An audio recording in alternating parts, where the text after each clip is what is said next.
policía y demás. Bueno, lo que se investiga puntualmente acá, Eduardo, es un entregador. ¿Quién dio todos los datos? ¿Cómo entraron por ahí? ¿Quién planificó? ¿Pasan a ser investigados también los propietarios de la casa?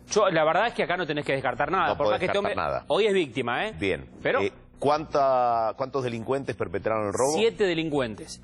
¿Sabés qué? Te cierro con esto. Sí. Para que 7 delincuentes se jueguen a semejante locura es porque tienen el dato que adentro había mucha plata. ¿Y a cuánta gente inmovilizaron en la casa? Tenés los 2 hermanos jubilados, dueños de casa, la hija y los nietos. O sea, que, ojo, y no esperaban a la hija y los nietos, que cayeron de sorpresa a comer justo esa noche.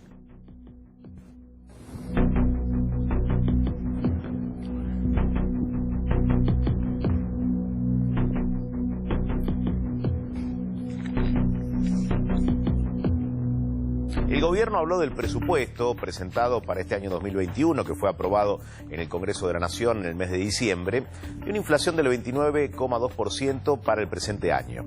En algunos momentos, hasta desde el gobierno, decían que el presupuesto era un plan en sí mismo para la economía, planteando algunos números y variables para este periodo. Por otra parte, consultoras privadas hablan de una inflación que puede llegar hasta el 50%. Quiero consultarle a Gabriel Rubinstein cuáles son sus estimaciones. Gabriel, ¿cómo va? Buenas tardes, gracias por hablar con nosotros. ¿Qué tal? ¿Cómo están? Bien. Mira, nosotros ahora estimamos que puede llegar a ser hasta incluso un poquitito menos que el 40%, 38%, 39%. Me parece que las estimaciones en general de las consultoras están un poco exageradas. Y las estimaciones del gobierno también están exageradas, pero para abajo, ¿no? Es difícil llegar al 29%. No es imposible. Vos podés reprimir precios. En extremo podés decirle a alguien que si aumenta los precios lo llevas preso. Y entonces, y podés controlar incluso con los sindicatos y podés hacer que los precios no suban. Ya que estamos ahora en épocas históricas, con la muerte de Menem, cuando fue el tema de la suba de Cámpora y después de Perón, la inflación bajó drásticamente porque todos los precios se congelaron. Pero todo eso tuvo como había déficit fiscal alto, hubo una brecha, mucha emisión monetaria, una brecha altísima y mucho desabastecimiento. Entonces vos tenés que compaginar la política macroeconómica según sea el déficit fiscal, según sea financiado con emisión o con colocación de bonos, y podés en ese caso decir, mira, la política macroeconómica es concordante con una inflación, digamos, del 40%.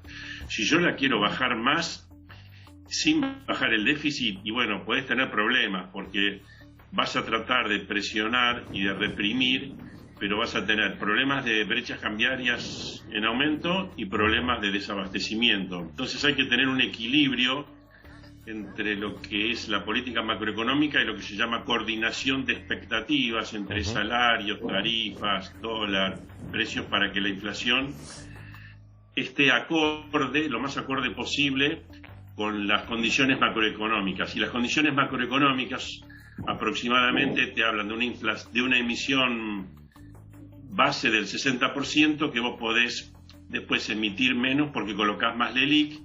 Pero yo te diría que 40% es un objetivo razonable que el gobierno puede seguir. Ajá.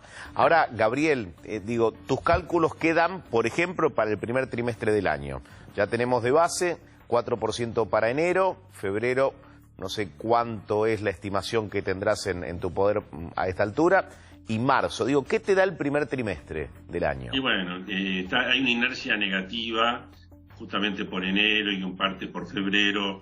Yo no hice exactamente ahora la cuenta, pero podemos pensar que sean 4 en enero, no sé, por ahí 3,5 en febrero, puede ser 3 en marzo, pero por ahí puede llegar a andar. Ajá. Puede ser un poco más. O sea, y ese recorte del cual hablaba en los meses siguientes para llegar a un 40 al término de 2021, ¿sería en base, a esa clave de la emisión monetaria? A ver, la emisión monetaria, producto del déficit fiscal, es la condición macroeconómica que te dice cuál es, digamos, el trasfondo. ¿Por qué Argentina no tiene una inflación del 5% anual y sí una inflación del 40%, por ejemplo? Eso te lo da la emisión monetaria, producto del alto déficit fiscal. Ahora, después podés hacer, dentro de eso, podés decir, bueno, que el dólar aumente un poquito